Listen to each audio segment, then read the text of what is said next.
Okay. All right, so it's 7:05. I'd like to call to order the meeting of the Thompson Conservation Commission, Monday, May 19th, 2025. I do want to note that we do not have a quorum this evening, so we will go through the agenda, but we will not take any action on items that we would normally take votes on.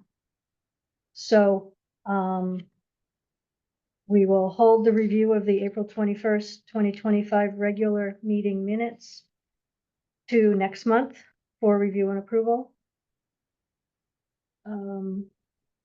Carol, would you like to review the budget? Yes, we can. This shows up through May 19th, which is today. And it says the available budget has $5,103.56, and that says that we have used 84.8%, but I believe we end at the end of June, right? Anyway, the budget. Well, looks like I guess we're on schedule. Right. I have just a quick question about, no, I've gone and buried it. There was a invoice that was paid. Here it is. I just was curious what it was for. For App Geo. That was an additional layer, and Meg can expound on it, but an additional layer for, what was that for, Meg? Public water supply watersheds. Okay, thank you. I just was curious. To what? The old mapping, the old GIS mapping we had only showed the public water supply watershed that is near the town highway garage where the town crystal water wells are. But there are other water supply watersheds on the west side of town that where the water flows towards Roseland Park and Roseland Lake, which is a surface water body that's used for public water supply. And a lot of that property belongs to Wyndham Land Trust, but not all of it. And so when people apply for permits in town, including any land use permits, if their property falls in the public water supply watershed, they need to contact the state Department of Health and our local watersheds, water supply companies like Crystal Water, or in the case of Roseland Park, it's the Putnam Water Supply Company. Even though that Roseland's in Woodstock, that it provides water to the town of Putnam, and so I asked the GIS folks at MapGeo, and Sanborn is their, I guess, their support company to update our mapping, and they wound up charging us $500. And Amy, there's an attachment on the back of my report that explains Amy's email. Well, Amy's email is in my report, I think, that says that she applied $300 of the $500 invoice to the wetlands budget, and she applied 200 of it to the outside contractors line item in the Conservation Commission budget. And I think it's because when I first asked these folks to update our GIS information layer, they didn't tell me that they were going to bill us for it. And so then there was some confusion about who was going to pay for it. And Paul Hopkins, the assessor, had sent me an email saying that he was responsible for it, but in the end that didn't prove to be true. And so Amy did her best to scramble for the money and pay the invoice, and I don't object to the way it was handled. That's pretty much a recap of how it happened. Okay, thank you. Yeah, I was mostly curious just what it was for. That seems like a worthwhile thing. Thank you. You know, Okay. it would, in the future, if members know they're not going to be able to show up, it would be great if they could let me know in advance.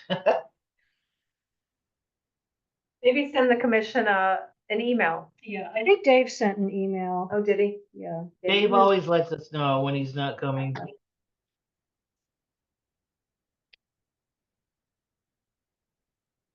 All right, agenda item 4, correspondence. Is there anything, Margaret, of particular note that you would like to bring to our attention?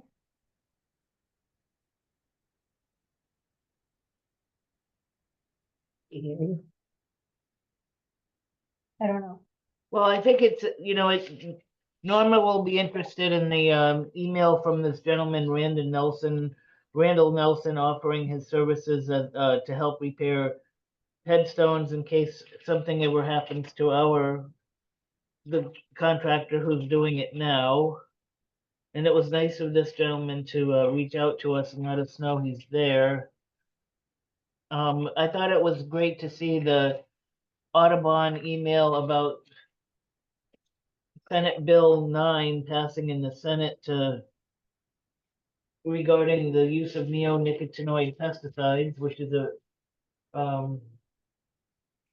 it's a gain for wildlife and the environment. And apparently it's going to drag on further, but for those of us who, weighed in on it during the state legislator public hearings, I did and the Conservation Commission chairman did, and it does make you realize that you can help make change in the world.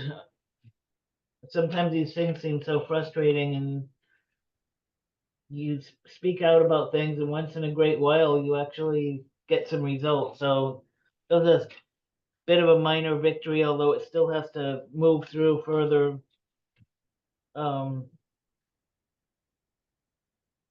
through the system. I think that's about it. Great, thank you. All right, we can segue right into your agent report.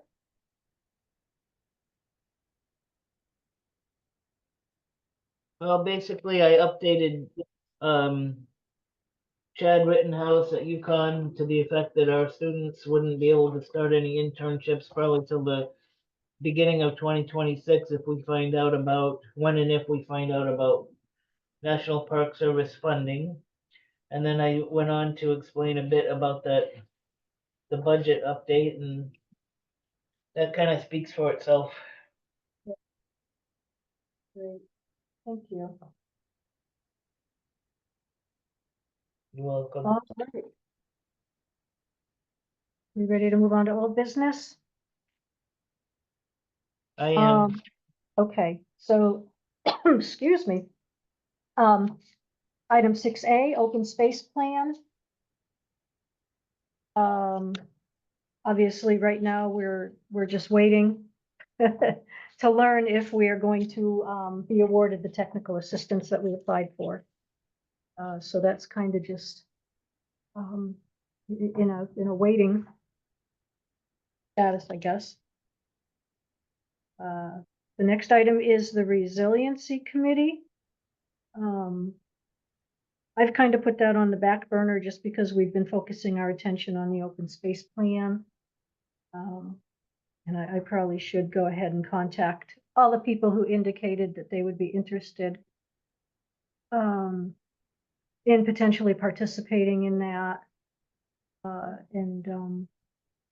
think what we had wanted to do was just sort of sound out the general interest in the other commissions and groups, committees in participating in that. So so that would be the first step, is just to see if folks are even interested. And if they're not, then that's where it ends. Before we get too involved, shouldn't we check with Meg to see if she's out straight on her schedule and if she can afford time to do that? Also, shouldn't that be considered? I sort of feel like that we already know that the folks who have signed up are interested and would like to do something. I'm not sure that we need to send another follow-up email to ask them if they want to. I'm not, maybe I'm missing something about what you're saying, Judy. They've already No, expressed an interest and think time has passed and it, you know, they're probably waiting to hear from you right. as to where we're going with this. Yeah, you're probably more correct than I am.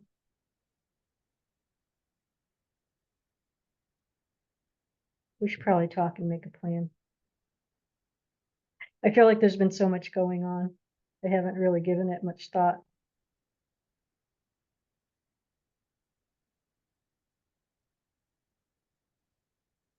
Oh, I think right. I feel like I need a little bit more guidance from you about the direction this is going to, because I've never been part of a committee doing this particular work, and I'm interested in helping Mhm. with it. I just it still seems a little bit amorphous to me, and so along with your help applying for the National Park Service grant, I feel like I need a little guidance from you, and I'll be happy to help Mhm. with this any way I can.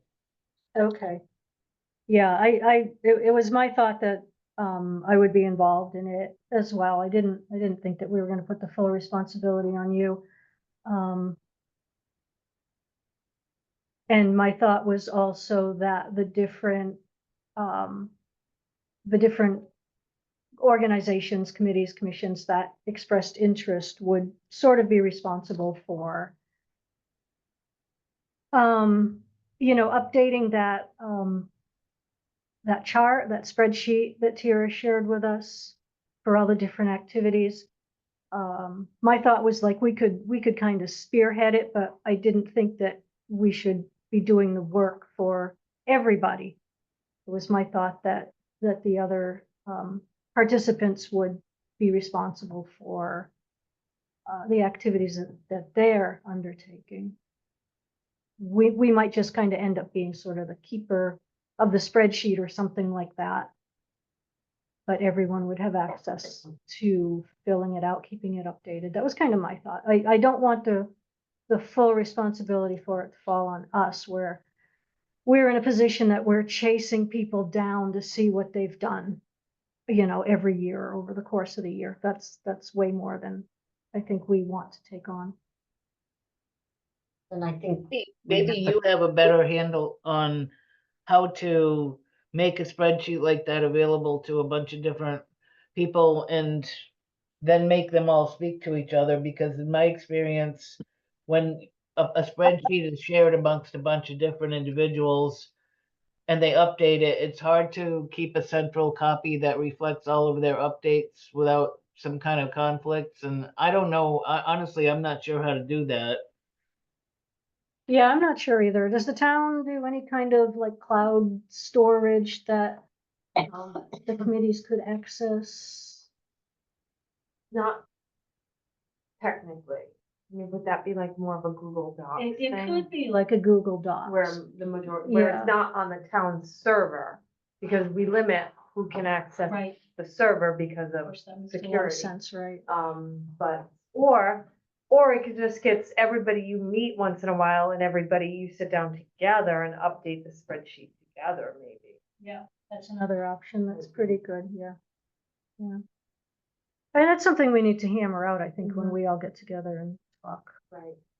See I what- know a lot of people that were interested in being part of the resiliency group just didn't quite understand what their role was gonna be, but they were Right. eager to help out in any way they could.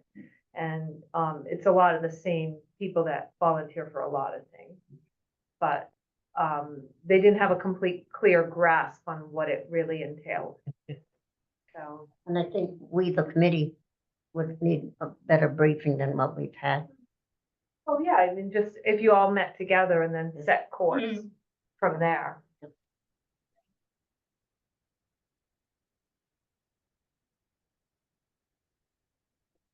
I was just thinking maybe we could, Margaret, why don't you and I talk and kind of compare schedules, and maybe we can set something up for mid to late June, something like a month out. That'll give us time to contact everybody and try to come up with a date that works for everybody. I don't know if we want to meet in person or over Zoom. I think that's something we can hash out. I'm probably gonna be taking some vacation time Okay, after the Conservation Commission meeting in June, mainly because Okay. that's the time of the month that I'm actually able to take some time off without conflicting with preparing for meetings, so that, Okay. and I don't see why we couldn't get together and talk for an hour or two about it, knowing that that's, I'll take a few days off, but I have about, 5 days off to use in June, or maybe 6, so we should be able to pull that off. Yeah, we could push it out if we want to push it out. There I- might be somebody who's one of the volunteers who's better with Google Docs than I am, and might know how to navigate all that stuff. I'm a member of the Society of Soil Scientists Board of Directors, but we have a gentleman who's pretty tech savvy, who's our secretary, who takes care of all that stuff, and um, there very well may be someone on one of the other commissions who knows how to do it better than I do to help us get it off the ground. Or are we allowed to ask IT for help with this? Oh, of course. Okay. Well, IT, I bet you they know how.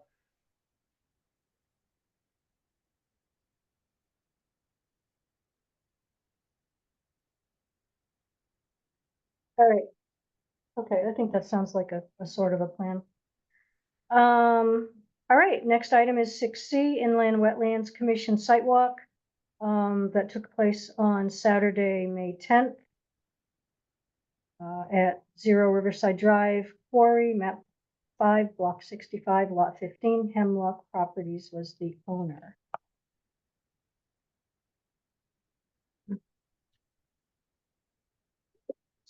Well, the Wetlands Commission appreciated Judy coming, and we were sorry other members couldn't be there, but we just wanted you folks to see what happened there. So thanks for coming out, Judy. You're welcome. Is there anything that, the Wetlands Commission would like us to prepare? Um, Well, since you serve in an advisory capacity to other commissions in town, I'll leave it to your discretion whether or not you feel like you have anything that you feel should be said to anybody. I mean, I felt like what happened there could have been prevented,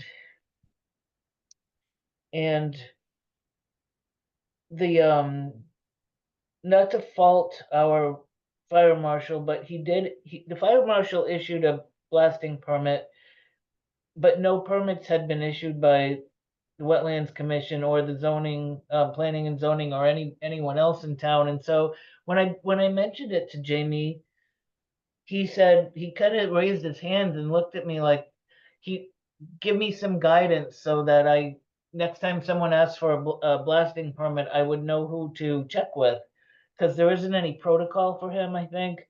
And he's just trying to, help people who want permits. But, and Amy, you're in attendance tonight. You might be able to weigh in on that as far as whether you think um, there needs to be any kind of checks and balances here when someone comes in for a blasting permit for a quarry, and lo and behold, they don't have a special permit, they don't have any permit from anybody. Is there a way for us to have a checklist when someone comes in with such a permit to check with the commissions that actually would issue these permits to make sure whether or not a blasting permit should be issued? Because So first and foremost, I didn't know a blasting permit was ever issued there. Do you know the date that that was issued? no, sorry. How did you hear that there was a blasting permit? I didn't know, the houses are so close, I had no idea there was ever blasting permits there. Well, I think I'm trying to remember how I found out. And what I did was, when I, you know, It was blasting. when I got the drift that a blasting permit had been issued. I had to go upstairs to see the building official, and Jamie was sitting there next door, and so I just poked my head in the door and said hi and asked him to confirm, did you issue a blasting permit? And he said yes. And like I said, he'd be more than willing, I think, to check with us if there was, and I'd be happy to help prepare For the some. Northeast Sand and Gravel site, he issued a a blasting permit? Pardon me? He issued it for Northeast Sand and Gravel? No, this was for, Hemlock probably. this is for Zero Riverside Drive with Yeah, but Alex, that was Alex Northeast LeBlanc. Sand and Gravel. No, it's a quarry. It was Northeast Sand and Gravel, Margaret. That's who inhabited the site that you toured, right on Riverside Drive behind, Paul LaRush's, the old post office? Or am I not? This one is up near, the Dudley town line, Oh, across I'm from the Snake totally Marion's thinking of a junkyard. different site. Okay. It's, Oh, okay. this is, the owner is Ronald Rowe, Rheault from Oxford, and Okay. Alex LeBlanc of 45 Wilsonville Road is Okay. the person who's harvesting the stone with no Mhm. permits from anybody. So, Okay. Yeah, let me just look into that. This is the first I'm hearing about this. So sure. I thought you were talking about the old Northeast Sand and Gravel site. Okay. Sorry, my bad. Yeah, no, it's all right. That's been Because you did a also, site walk there too that day. right. So. How did that go? Well, lot- it A was lot of pretty, stuff happened after it was being monitored. Let's just put it that way.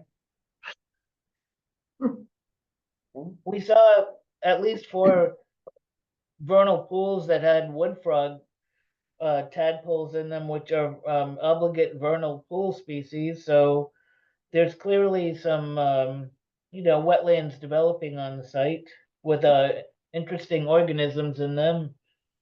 And prior to the permit being approved, according to the site plan, there were no wetlands on the site whatsoever.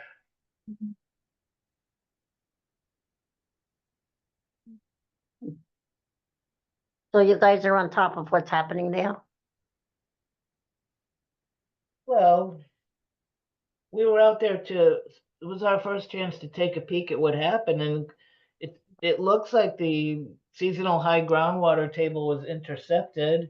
And so however many feet of separation from groundwater were required back when the permit was issued, that wasn't respected, and basically the gentleman or the person who held the permit took a lot more soil and gravel off the site than the permit allowed for, and then took the money and ran, as one of my commission members put it. I also personally believe that a lot of the work occurred after the permit was not renewed. So, but that's my personal opinion. That's the northeast one you're talking about. Yeah. Yeah, I'm not familiar with the Hemlock site, so. Okay.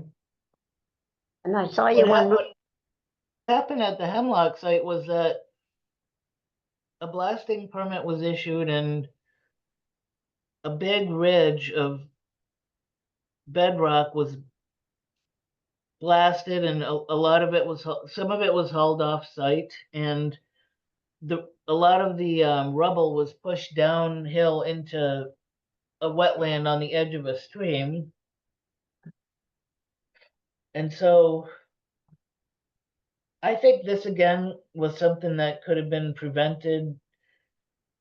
I sent an email out last September to Amy and Tira and some other folks at the town hall, drawing attention to the fact that there was a quarry there with no permits. And I felt frustrated because at that time, I'm not sure whether or not anything had happened to the wetlands, but nobody did anything about when I notified them that this was going on. And then the next thing I know, when Chris and I went out there, the chairman of the Wetlands Commission, to check on the timber harvest permit that had been issued, we saw that all this had been pushed down the hill into the wetlands. And it would have been nice if somebody could have said, well, what's going on at this site before this? I think some environmental damage happened, and I feel like I'm chasing a lot of folks for violations. It's getting a little bit out of control, the number of violations the Wetlands Commission has on our agenda right now. And it seems like there could be a better coordination between planning and zoning and wetlands to dovetail our efforts to work our permits so that these kind of things don't happen. It's very, very sad. And, Judy saw what happened there, and you folks serve in an advisory capacity to other commissions in town, and this is an opportunity to um, let folks know that something did happen there, and maybe in the future, if things were handled differently, it wouldn't have to happen again, I think, in a nutshell.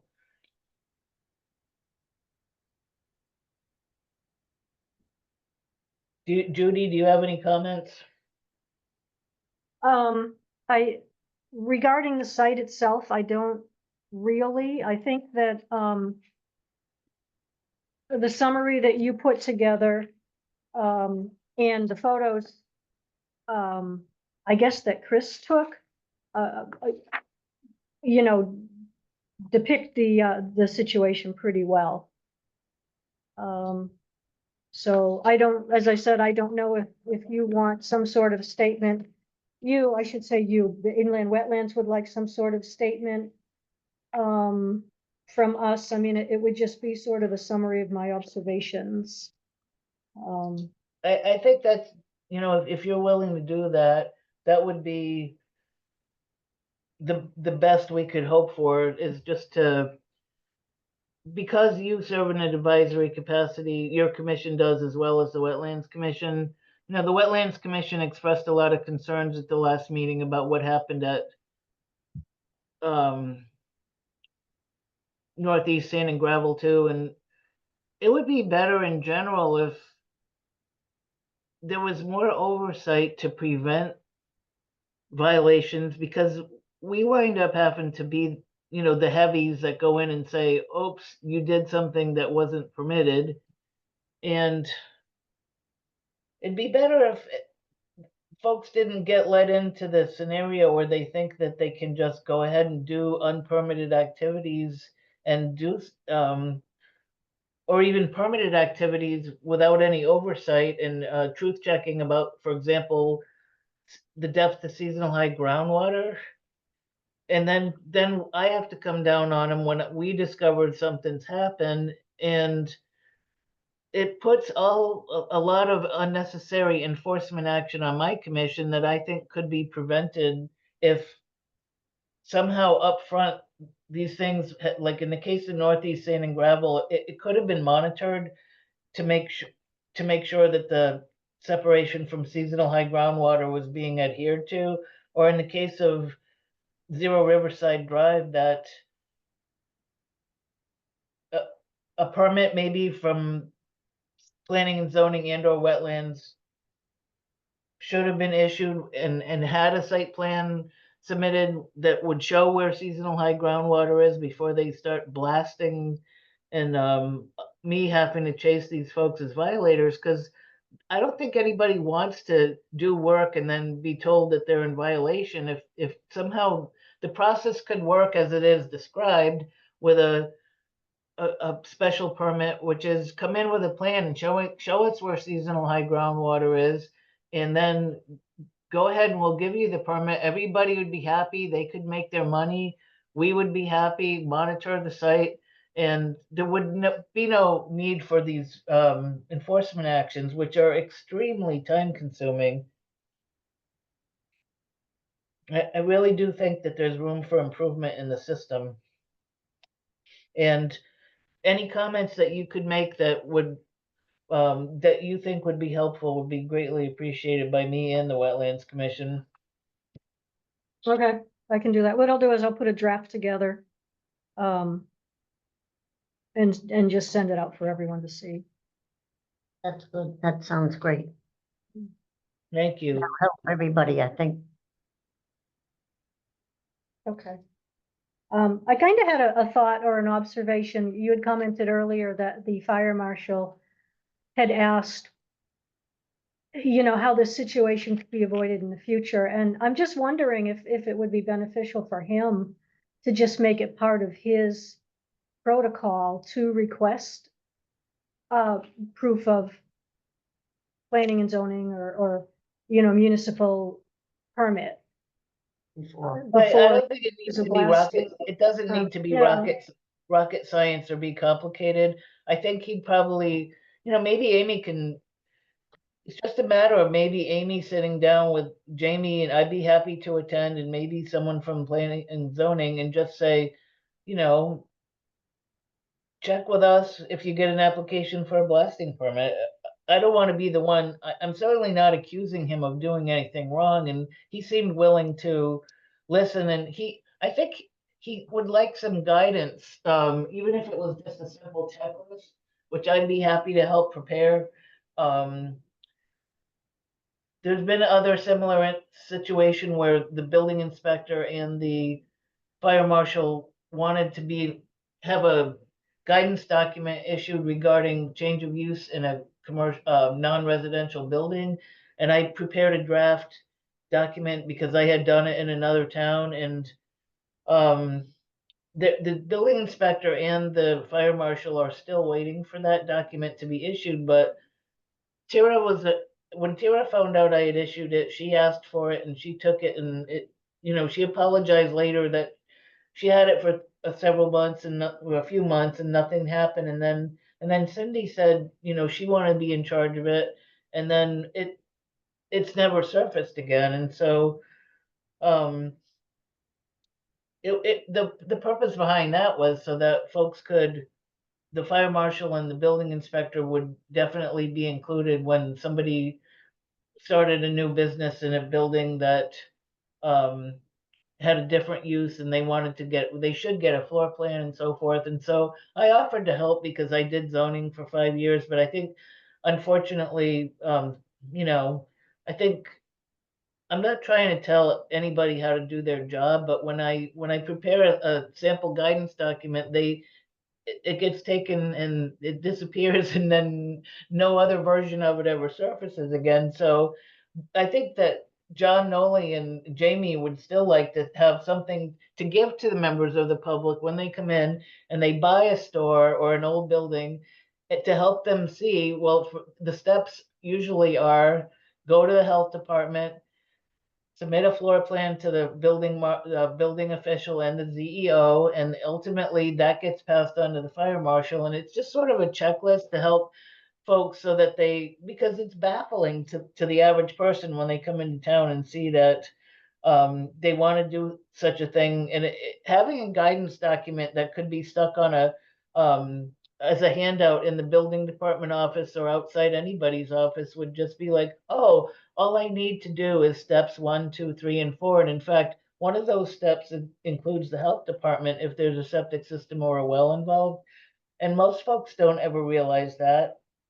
So I'm just trying to help again with, you know, we have these department head meetings, and I hear those two gentlemen asking for help, and I offered to help, but it wound up disappearing. So I think Amy understands. I'm just trying to help, and I'm not trying to criticize anybody or tell them they're not doing their job. I'm just trying to expedite communication in the spirit of collaboration.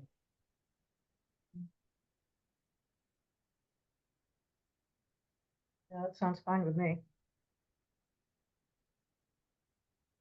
All right, do we have anything else that we want to add regarding the site walk?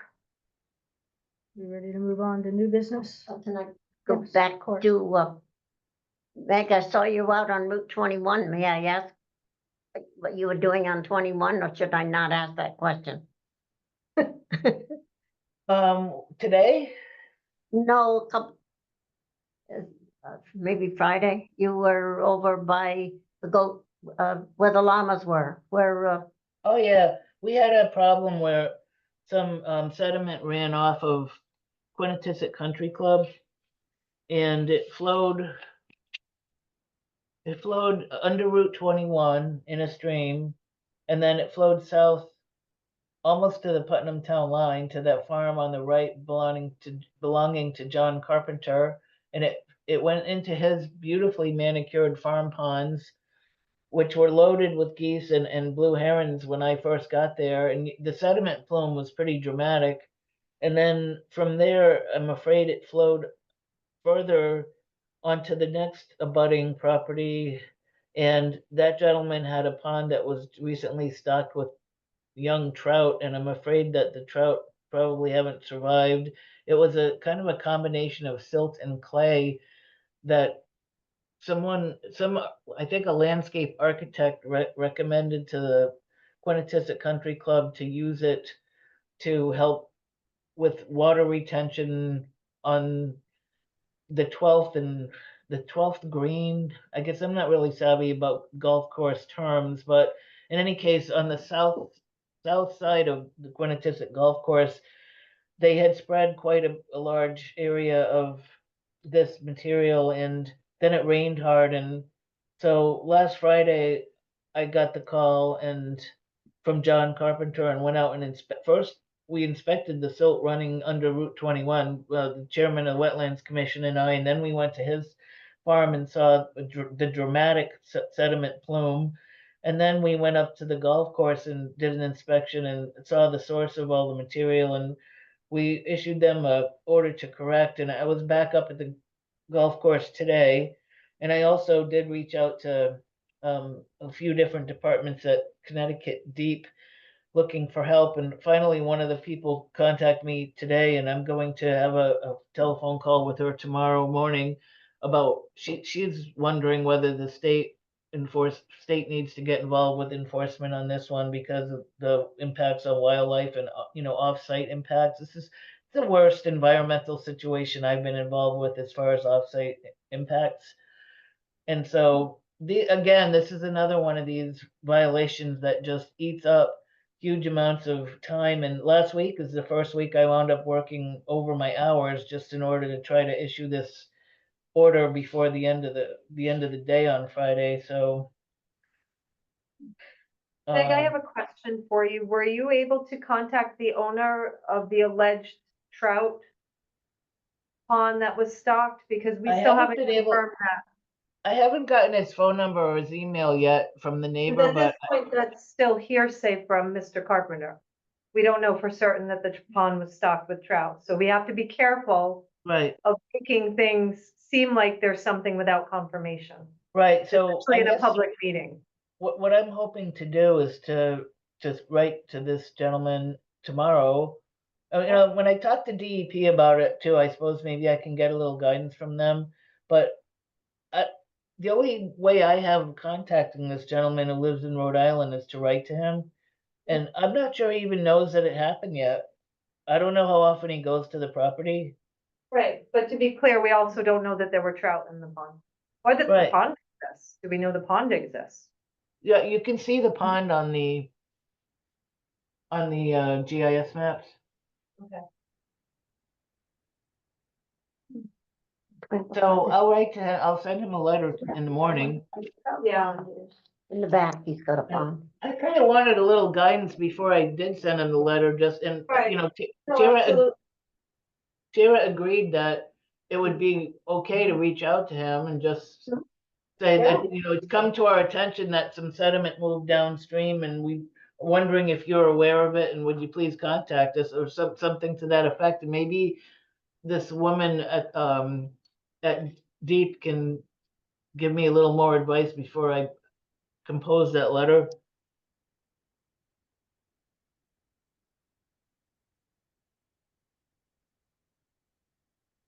I'd be happy to take any input from anybody about how to write such a letter, because this is new to me.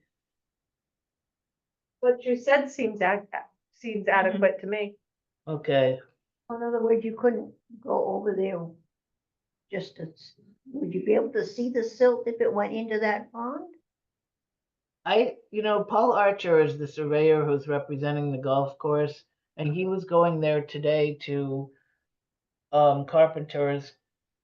Turns out he used to coach soccer with John Carpenter in Brooklyn years ago, so they know each other. And I think they were going to try and look and see the pond from above. And I suppose I could ask. Oh, I'm just kind of like running out of time on doing it. And I think at this point, the best thing to do is just write the letter because I have some vacation days to use this week. And then Thursday it's going to rain real hard and be cold. So I'm switching from a vacation day to a day in the office. And so I think the letter is the best approach. 'Cause I will be able to see trout from far away anyway. And now that ponds are so silty, I'm not sure you could see that you could see trout if they were in there. But whatever the sediment is, it's staying in suspension. And they had Mr. Carpenter had gotten a jar out and got some of this silty water in the jar, and it's still standing in suspension, which is an indicator that there was Mhm. probably some clay in it as well as silt. And so it's just not settling out. And I was up there at the golf course today trying to, you know, the order I wrote them said that they should hire an engineer as soon as possible to make recommendations about how to take the remediation measures because I don't want to dictate to them the measures to take in case they don't work and then I become liable for any future sediment that goes downstream. But there's a sort of a perfect storm going on with the lack of engineers available because David Held is an engineer who's quite sharp and he has worked with Paul Archer in the past and he didn't want to take it on because of potential liability exposure. And Mr. Archer has an in-house engineer named David Smith who came down with COVID last week, and he was previously hospitalized for 3 weeks with COVID, and so he's not immediately available. And then they thought about us dragging in a third engineer who's already too busy to respond to folks who contacted him for weeks. So there's a real lack of engineers available. And in the meantime, when I was out there today, we sort of agreed on the best things we thought that could be done in the very shortest future of just the next couple days. And they are making some progress putting loam and hydro seeding on top of this big area where they spread this gray material, and they put some silt sacks in the drainage system in case they do fill up with water. The water running down through the drains today was clear, and they also had put a bunch of big piles of 3/8 inch angular stone in the stream to act as check dams, and they were very generous with that, and that seems to be helping. And so we're just doing everything we can agree upon as common sense measures until an engineer can get out there and prescribe something. But their order asked them to they're required to come in on the June 10th meeting, and at that time, there'll be a show cause hearing to address the violation, and if they can get it buttoned up enough by then, potentially the Wetlands Commission could just lift the cease and desist order, and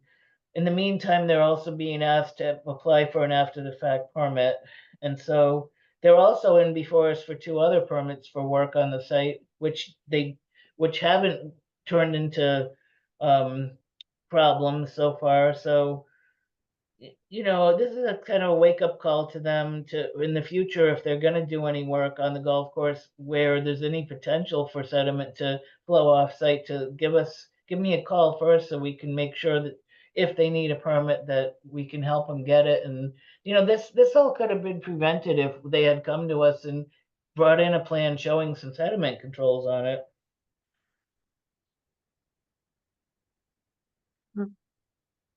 Sounds like you've been busy, Meg. Yeah, it sure does. Yeah.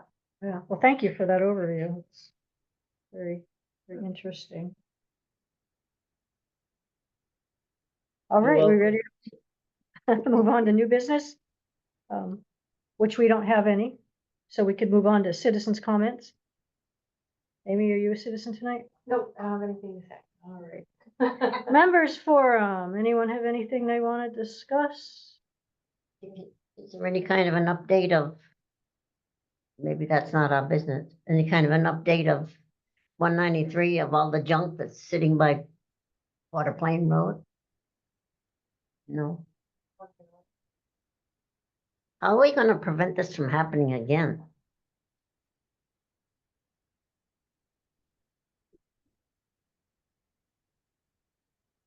Approved in the past. Excuse me? Blight ordinance hasn't been approved in the past. I know.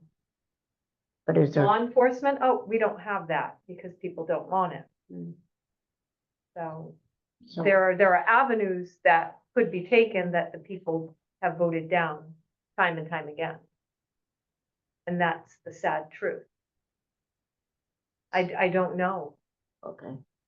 You know, I'm starting to wonder after this situation with the golf course, if we don't have a leg to stand on to bring back an ordinance to, if the Wetlands Commission had the ability to find violators, not that we would use it unless it was a dire circumstance like this, but that it would be a tool in our toolkit that I'm starting to think that raising some consciousness about the level of violations in town, that there is a time and a place for everything. And I have never been a person who wanted to issue fines unnecessarily, but unless somebody in town knows that there are going to be repercussions for their actions, it's like the Wild West. And it's I think the town would be better served, and if they want to say no, they can say no. But I think if the townspeople knew what was going on right now with the water flowing so far down the road and into other people's properties, they might say, yeah, this shouldn't have happened. And I mean, other towns have passed it. Brooklyn passed it a long time ago, and we're one of I think, probably in the minority of towns who don't have the ability to find someone for a wetlands violation. And you know, the next time a town meeting comes up, I'd be happy to. It's not like inventing the wheel. I'd be happy to draft an ordinance similar to one that's been passed in other towns, and have Rich Roberts take a look at it and put it forward and see if, eventually somebody in town's got to, maybe 51% of the folks would say it's time. Let's go for it. That would be a Board of Selectmen decision. See what the Wild West people that are living here do about it. Mhm. They seem to be creating. Yeah, I think there have to be language in the wetlands regs too. Well, the Yeah, enabling way to put it in the wetlands Right. regulations is to Would- pass would an be- ordinance. Right, right. Yeah, I remember we discussed it a long time ago, and sorry, inland wetlands discussed it a long time ago, and I honestly don't remember why they chose not to pursue it. I'm sure it's in minutes somewhere.